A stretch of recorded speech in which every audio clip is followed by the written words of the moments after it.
Pepper refused to go near the room. Not just avoided it, refused. Completely. Absolutely. Every single time, without exception. The moment he reached that particular point in the hallway, something in him just stopped. James thought it was funny at first. Nora did not. They had moved into the house 3 weeks ago. Everything else had been fine. Pepper had explored every corner, every cupboard, every window ledge.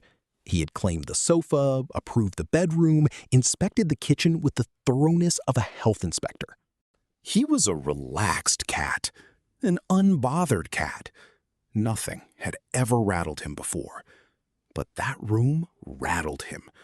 And the longer it went on, the less funny it became. Because Pepper was not just avoiding the room during the day, he was sitting outside that door at night. Completely still, completely silent, staring at the gap at the bottom of the door like he was watching for something. James would get up for a glass of water at 2 in the morning and find him there. Same position, same stare. Every single night. Neither of them said what they were both starting to think. Something was wrong with that room. They just did not know yet how right they were, or how much danger they were already in. If a cat refusing to enter a room and nobody knowing why sounds like something you need to hear the end of, make sure you subscribe before we go any further, because this story goes somewhere nobody saw coming. James decided to just open the door.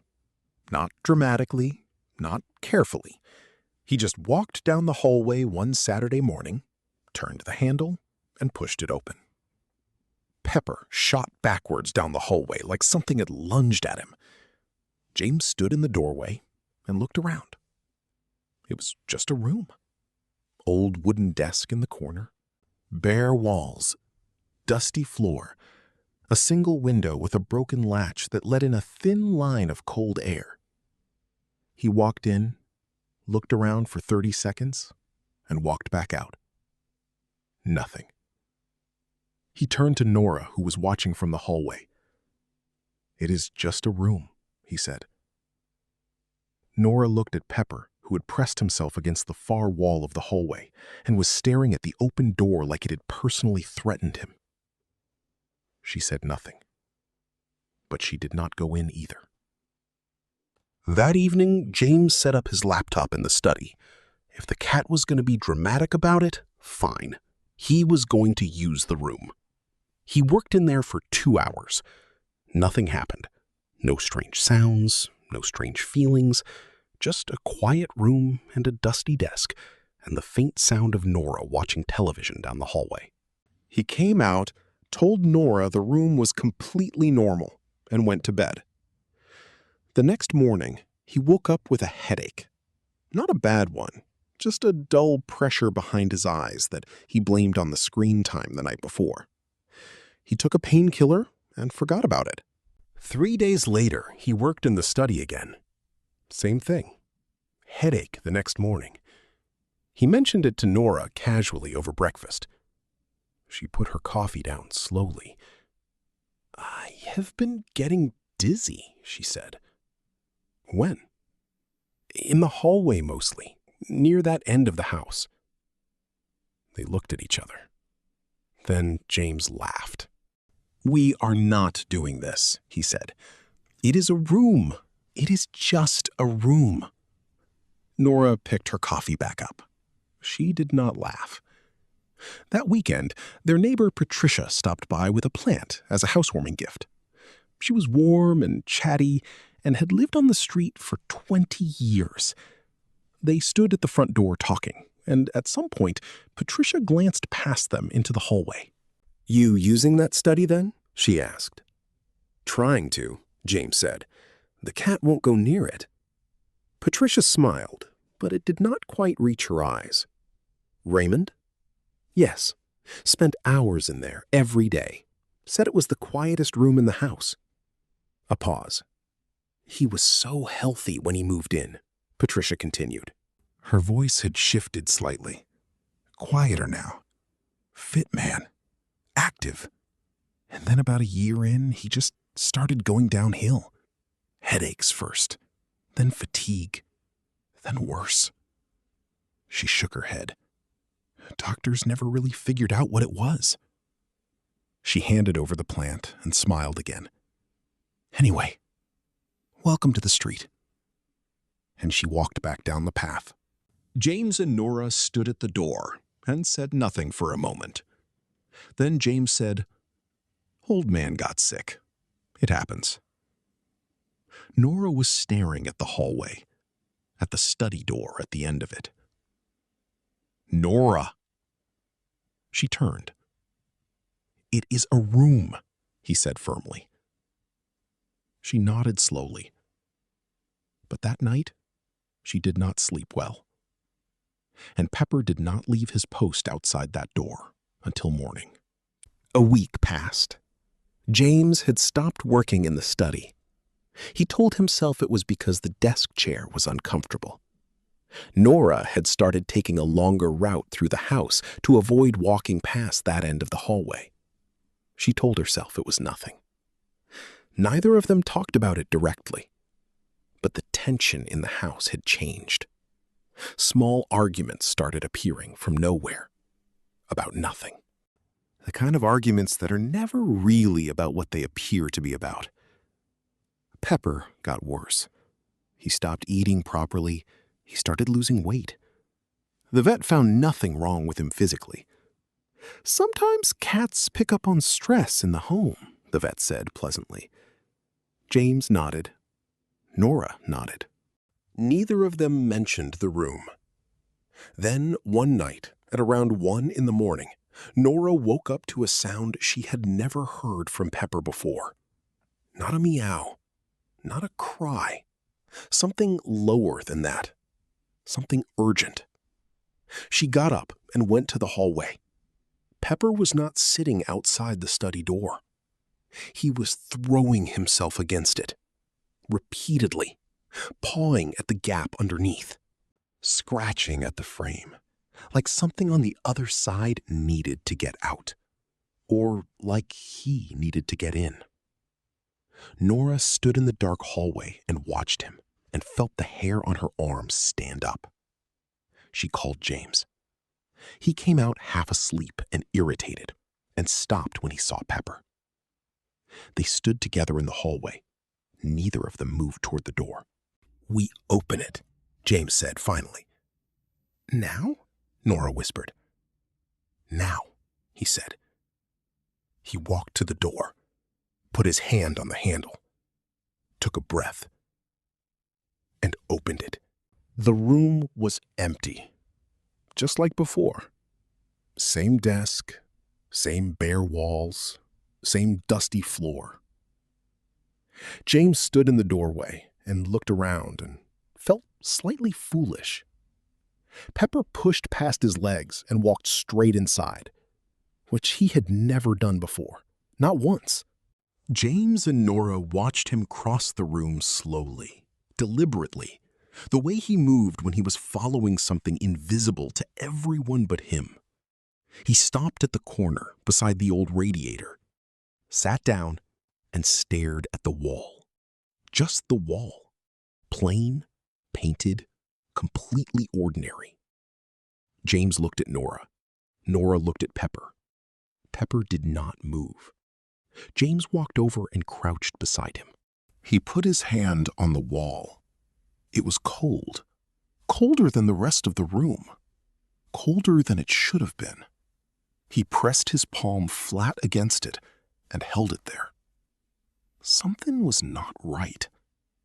He looked closer at the wallpaper in that corner. It was slightly bubbled near the bottom, slightly discolored in a way that looked recent. He peeled back a small corner. The wall behind it was dark, damp, black with something that had been growing silently for a very long time. He stood up and stepped back. "We need to call someone," he said. Nora was already reaching for her phone. The specialist came the next morning. He was a quiet, methodical man named Colin, who had been checking houses for 20 years and had seen most things. He had not seen this. He spent 40 minutes in the study with his equipment. When he came out, his expression was different from when he went in. More careful, more serious. He sat down at the kitchen table and put his clipboard down slowly. "There is mold behind that wall," he said. "Significant mold. But that is not the main problem." James leaned forward. "There is a cracked pipe running beneath the study floor," Colin said. "It has been leaking for a long time.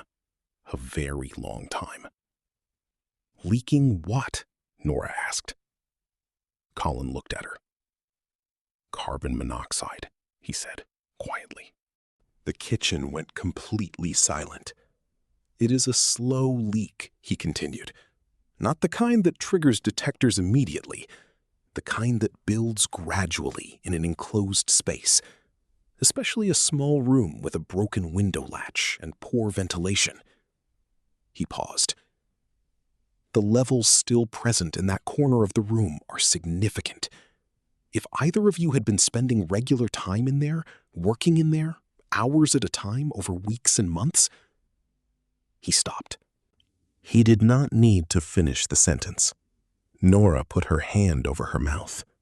James sat very still. "How long has the pipe been cracked?" James asked. "Hard to say exactly," Colin said. "But the buildup behind that wall suggests years, several years at minimum." The word landed heavily in the room. Years. James looked up slowly. "The man who lived here before us," he said. "Raymond." Colin said nothing. "He used that study every day," James continued, "for years. He got sick. Headaches first, then fatigue, then worse. Doctors never found a reason." Colin looked down at his clipboard. "I cannot make that connection officially," he said carefully. "That would not be my place." But he did not deny it either.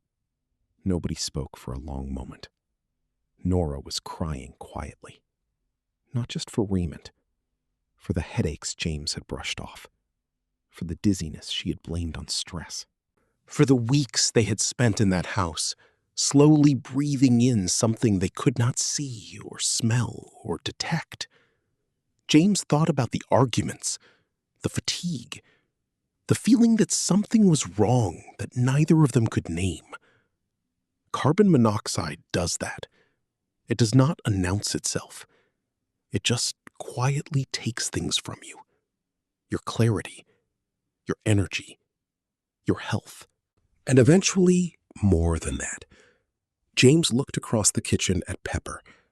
Pepper was sitting in the doorway between the kitchen and the hallway, watching them. Calm now. Completely calm. For the first time since they had moved into this house, he looked like himself again. Relaxed. Unbothered. Like something that had been weighing on him had finally been lifted. James thought about every single night Pepper had sat outside that door. Every morning he had refused to walk past it. Every meal he had barely touched. Every night he had thrown himself against that door in the dark. Not out of fear, out of urgency. He had not been afraid of the room. He had been afraid for them. From the very first day they moved in, before the headaches, before the dizziness, before any of it, Pepper had known. He had done everything a small creature without words can possibly do to tell the people he loved that something was wrong. And they had spent weeks calling it strange. Calling it dramatic, telling each other it was just a cat being a cat. James got up and crossed the kitchen and crouched down in front of Pepper. He put both hands on either side of that small ginger face. Pepper looked at him with his wide amber eyes and did not move. "I am sorry," James said quietly. He meant it completely. That evening, the pipe was sealed, the wall was treated, the window latch was fixed. The study door was left open for the first time since they had moved in, and the fresh air moved through it slowly, and the cold in that room began for the first time to lift. Pepper walked in that evening on his own, sniffed the corner where the radiator stood, walked to the center of the room, and lay down, completely at ease, like the job was done, like he had always known it would end this way. He just needed them to finally listen. Some things in this world cannot be explained easily, but some things do not need explanation. They just need to be trusted. And if you share your home with an animal who is trying to tell you something, who keeps trying, who never gives up no matter how many times you dismiss them, do not wait as long as James and Nora did. Listen earlier. It might matter more than you know. Thank you for watching. If this story stayed with you, please like and subscribe. It helps more than you know, and it means these stories keep getting told. I will see you in the next one.